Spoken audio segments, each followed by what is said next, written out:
I will end the war in Ukraine. I will stop the chaos in the Middle East, and I will prevent World War III from happening. We will rebuild our cities, including our capital in Washington, D.C., making them safe, clean, and beautiful again. We will teach our children to love our country, honor our history, and to always respect our great American flag. We will get critical race theory and transgender insanity the hell out of our schools, and we will keep men out of women's sports. I will defend religious liberty, I will restore free speech, and I will defend the right to keep and bear arms.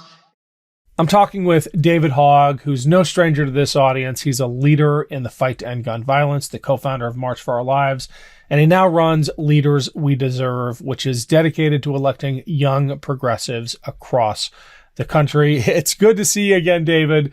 I'm laughing because we just had coffee together in New York City yesterday, where I was covering that horrific fascist rally at Madison Square Garden. And just today, Donald Trump is back at it. The clip we rolled at the top of the show is of Trump in Georgia spewing the same kind of vitriol. I want to talk about what he's doing in the final days of this campaign. But David, I'd also love to get your reaction to that sidebar, which is pushing these indoctrination books on young people. The far right clearly hasn't given up the fight for their hearts and minds, have they? Unfortunately not, Ken. They definitely have not. I think a major reason behind that, it's not so much strategic as it is financial. It's just one more way that they can sell more books to their cult, sell more $100,000 watches to their cult, their shoes, their Bibles. Can we just take a minute to step back to think about how Fox News would react if roles were reversed? If Vice President Kamala Harris was out there weeks before the election slinging, Bibles for sale and shoes, crypto, and makeup, cryptocurrency, whatever it is, how they would react. It's so ridiculous. And I just don't understand how anybody at this point, no matter how conservative they are, can't see this for the obvious grift that it is when the Republican nominee is literally posting over and over again about cryptocurrency just weeks before the election and buying his shit coins, basically. Yeah, you're right. If the roles were reversed, if Vice President Harris was doing anything like that, she would be raked over the coals. Fox News wouldn't stop talking about it. Meanwhile, you have a Trump daughter-in-law literally running the Republican Party, turning it into a laundering machine, a cash machine for her family, and it's just gross. But my sense, leaving Madison Square Garden yesterday, was that this is not a campaign, certainly not a candidate going into the home stretch with a lot of confidence. It felt like a rallying cry for the most extreme elements of that base to take the fight to the streets if and when they lose the election on November 5th. Would love to get your take on that, because you were just at University of Pennsylvania. There are a lot of young people, young men in particular, who are voting for Trump. Yeah, it's very concerning. To me, it seems like what Trump's trying to do is lay the groundwork for how, no matter the outcome, specifically if he loses, obviously, how he can say that the election was stolen from him once again. And it's extremely concerning. We're seeing him violate these democratic norms once again. And it deeply, deeply worries me. The fact that all of the people that have worked for him formerly have come out against him, including his own chief of staff, who, correct me if I'm wrong, Ken, he was a general in the military, right? That just came out and said that he was a fascist. Yep. I mean, General Kelly, not only a 4-star general, here's a man who lost his own son, a fellow Marine in Iraq, gave more to this country than most people can fathom, and is an arch conservative. This guy was the architect of the family separation strategy, right? I have no love for John Kelly when it comes to the policies he implemented, but he for all those faults, he's a patriot. He thought he was doing what his country needed him to do, and he has given more to this country than most people. And he was Donald Trump's longest serving chief of staff, and says he's a fascist. I mean, for God's sake, if that doesn't tell you everything you need to know, aside, along with the fact that Mike Pence is not running with Donald Trump again as a ultra conservative person, I don't know what other signs you need to see. I was just reminded yesterday when I was thinking back to some of the things that were going on in 2020 and what Trump was saying and how he wanted to use the military to shoot protesters demanding racial justice, and said, why can't you just deploy, the military to go out and shoot them in the leg or something? He is talking about the active deployment of U.S. soldiers against our own people. It is extremely concerning. And I know the polls say that it's close. I cannot believe that. I really don't believe that it's going to be that close, because I know that there are so many people, especially women, that are very, very upset that are turning out and voting this election. Many of them that are voting Democratic for the first time because of the overturning of Roe versus Wade. And I don't think that we're accurately polling them. And I say that too from my own anecdotal experience knocking doors in Pennsylvania last weekend, where on a lot of doors you go and knock them, and the husband comes to the door and says, why are you knocking doors for Kamala Harris? We're Trump supporters. And we know from the data that the wife is not a Trump supporter. And I have to believe that people like that are not answering their phones when they're getting polled or taking a poll. And in 22 as well, we underpolled Democratic turnout, and we thought that it was going to be a massive red wave, but it ended up being much less than that. So I have to believe that and hope that something similar will happen this election cycle. I think you're right. I think something similar, or even on a greater scale, will happen this cycle. We just had Alyssa Slotkin from Michigan on, who talks about this women's vote this year. And I mean, I can picture it as well. Picking up the phone, even if you decide to answer a polling call with your Trumper husband in the next room. And that conversation is going to be very different than the one you have with yourself in the voting booth when you're confronted with what Donald Trump has meant for women, and when you have to make a vote for your daughter or your granddaughter. I think that is going to be expressed on election day. But you have some real insight into how young men are feeling right now and why they are drawn to Trumpism. And you shared with me yesterday morning that it's not necessarily about policy. If anything, they're more aligned with Democrats, but there's something else going on. Yeah, I think for a long time, there has been a taboo within the Democratic Party, understandably, to be talking about what we're doing for men. Because it's too often when somebody says something like that, it's to the exclusion or oppression of women, obviously. But I think what has happened over the past few years is there's been a growing mental health crisis with men. They've seen their earning potential over the past several decades go down.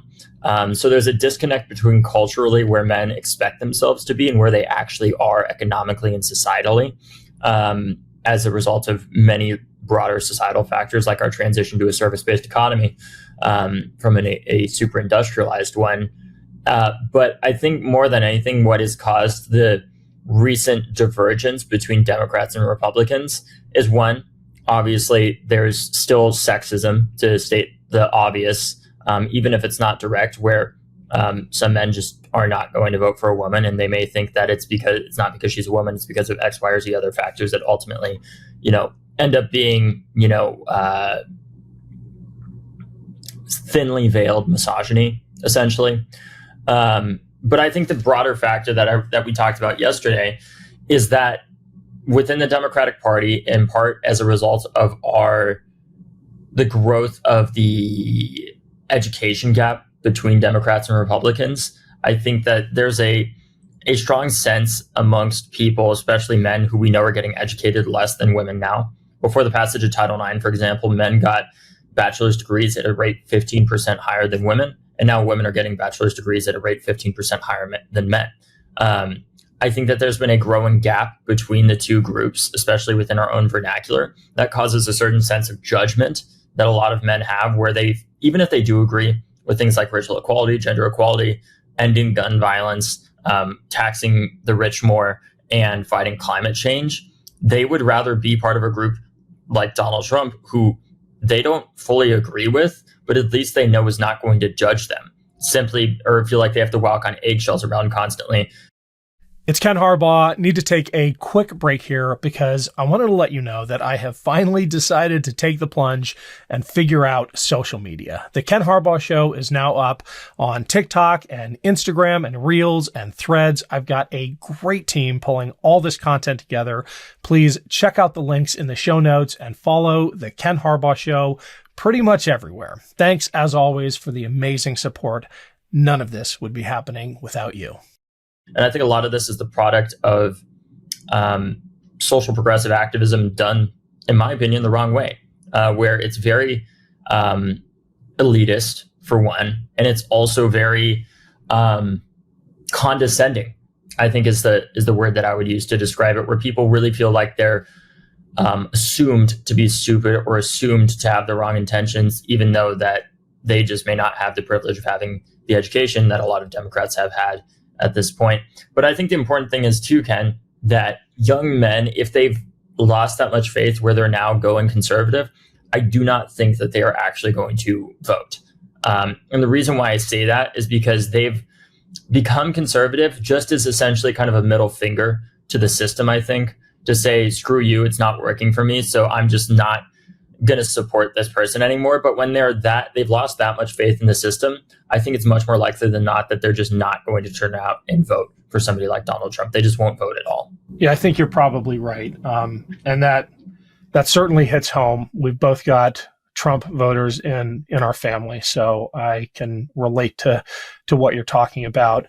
If and when Kamala Harris wins, and we're going to have to work for it. This is not in any way a foregone conclusion. We have to run through the tape. But when that happens, there's going to be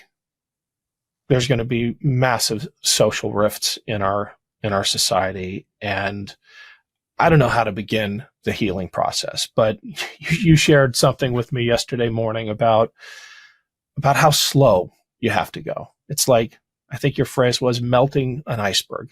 Can you talk about your approach to engaging the Trump voters in your orbit or even in your family, and how you bring them back? Yeah, I mean, first of all, Ken, it's certainly not for everybody. I think that it's especially incumbent on people like you and I that, are some of the least affected in some ways by Trump's misogyny and racism in general. It's incumbent on us to be on the front lines of fighting that, and not on the people that are directly affected by that to have to go and talk to Trump supporters constantly. I just say this because it's my own experience and how I've decided to approach it, and I'm not saying that anybody else has to do it this way.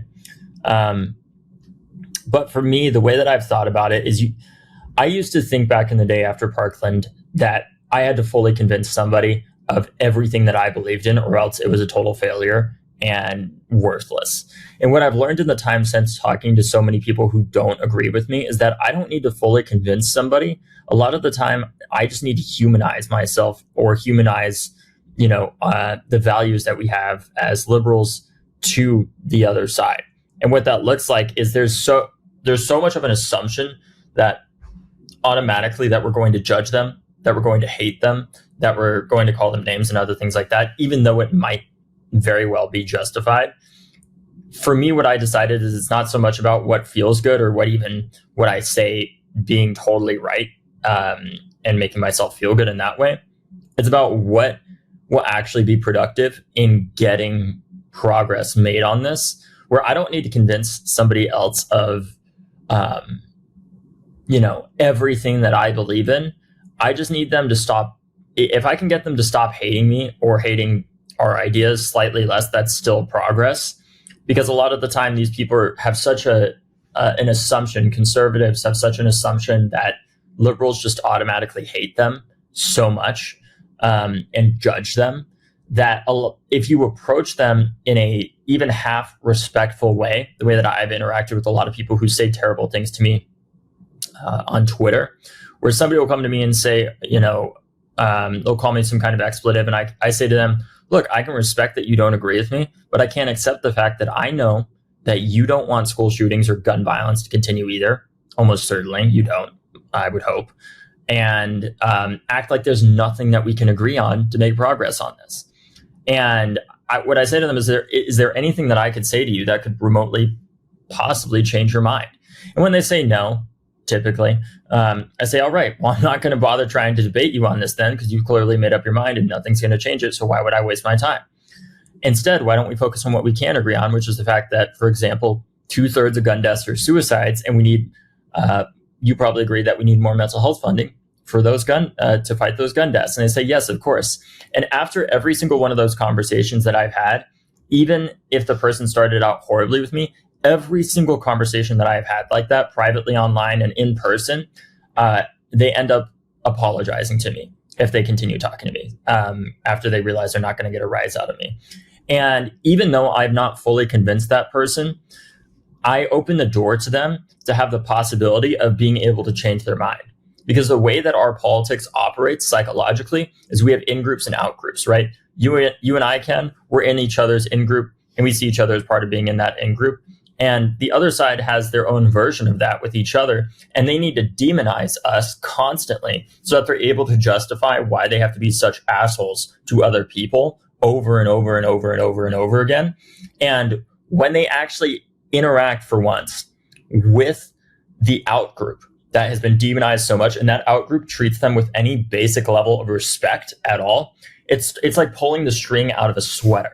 It just all slowly starts to come undone because it shatters their worldview, because they're assuming that there is going to be such a vitriolic amount of hatred and judgment and us being so condescending to them that there is no way we would ever allow them to be part of our in-group, or they could even potentially see themselves as being in our in-group, when we talk to them in that really basic way and say, look, I think I don't agree with you, obviously, and for all these different reasons, but I'm not going to say that you're an awful person. Obviously that can be hard, and there's limits to this, right? I'm not saying that we should go out and talk to, somebody who's truly an awful person that has extremely hateful beliefs, but we don't need to convince those people. What we need to convince are the 60% of people that are, kind of looking to be told how to think about the world and see themselves not so much as liberal or conservative,